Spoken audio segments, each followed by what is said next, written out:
Hello everyone guys, मैं आज आपके सामने लेकर आया हूँ इजराइल और लेबनान का युद्ध।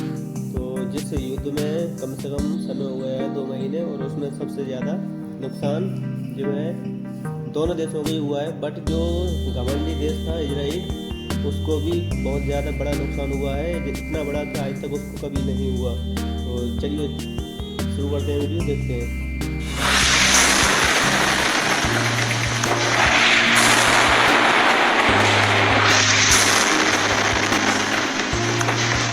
बेतहाशा मौत, सैकड़ों जिंदगियां तबाह, शहरों के शहर तबाह और जर्जर हो चुकी इमारतों पर टिकी उम्मीदें। लेबनान और इजराइल के लोग लगभग 2 महीने से इसी उम्मीद में बैठे हैं कि शायद हालात बदलेंगे। मलबे के ढेर में लाखों परिवारों की खुशियां दफन हो चुकी हैं, बस बची है तो जिंदगी, मगर उसका भी कोई भरोसा नहीं। अचानक एक बम या रॉकेट आता है और कई जिंदगियां तबाह कर जाता है।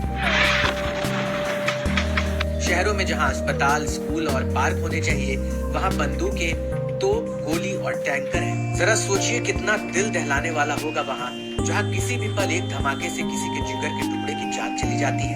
जो बच्चा कुछ देर पहले मुसीबत के मंजर में भी खुशी ढूंढ रहा था, वो दर्द से तड़पते हुए हाथों में ही दम तोड़ देता है।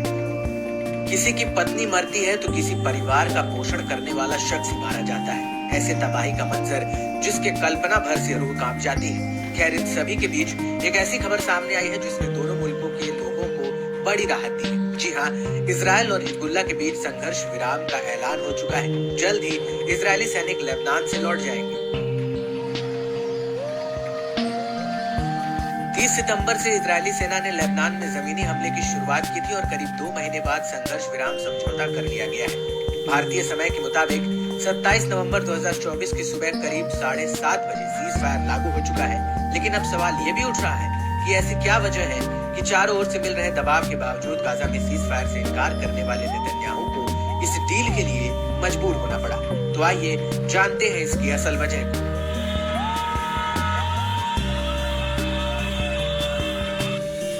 पहली वजह, ईरान के हमले का खतरा।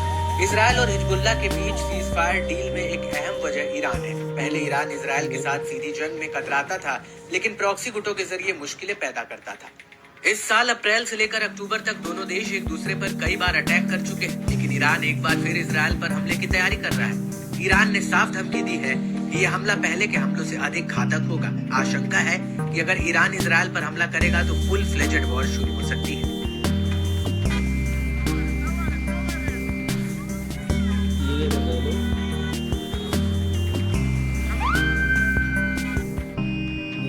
दूसरी वजह, जंग में इजराइल को बड़ा नुकसान। हिजबुल्लाह के साथ जंग में इजराइल को बड़ा नुकसान पहुंचा है। इस जंग से उत्तरी इजराइल से करीब 60,000 यहूदियों को घर छोड़ना पड़ा। एपी की रिपोर्ट के अनुसार 2 महीनों में ही कम से कम 50 इजरायली सैनिक मारे गए।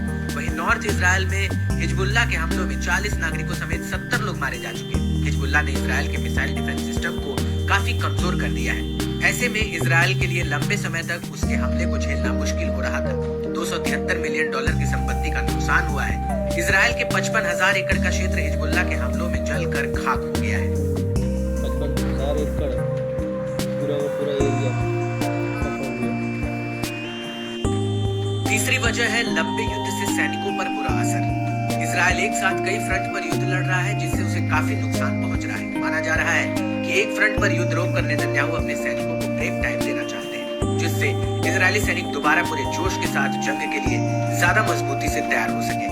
एक रिपोर्ट के मुताबिक सैनिक और अधिकारी युद्ध की मानसिक थकान की भी शिकायत कर रहे हैं। रिपोर्ट्स के मुताबिक कई सैनिक तो post traumatic stress disorder (PTSD) से भी जूझ रहे हैं। CNN ने अपनी रिपोर्ट में दावा किया था कि 130 से ज्यादा रिजर्व सैनिकों ने नेतन्याहू को पत्र लिखे हैं। इस पत्र में सैनिकों ने साफ कर दिया था कि वो गाजा में सीज फायर डील होने तक आर्मी में सेवा नहीं देंगे।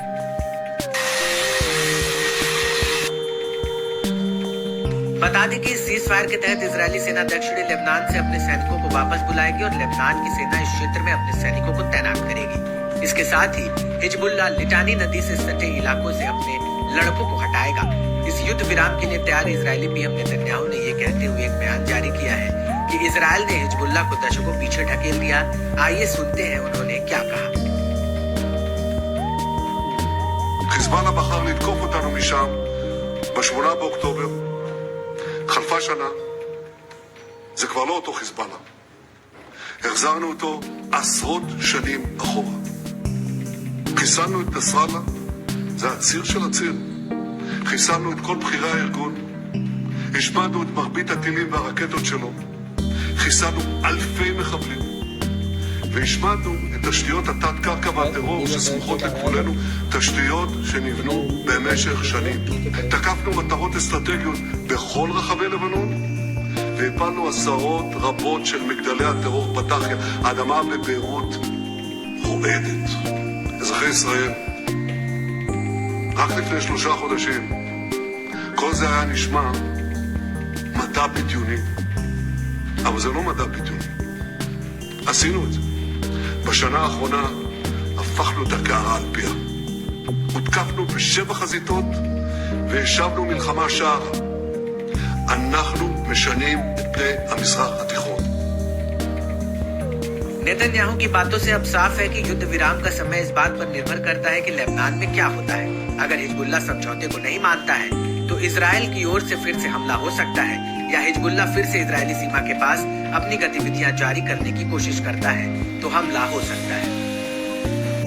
ओके गाइस, वीडियो हो गया पूरा। तो अभी मैं ये बोलना चाहता हूँ कि आप मेरा वीडियो किस किस राज्य से देख रहे हैं, प्लीज़ कमेंट में बताएं कि इंडिया में किस किस राज्य में मेरा वीडियो जाता है। तो प्लीज़ कमेंट में ज़रूर बताएं। ओके, मिलते हैं नेक्स्ट वीडियो में। Okay, bye.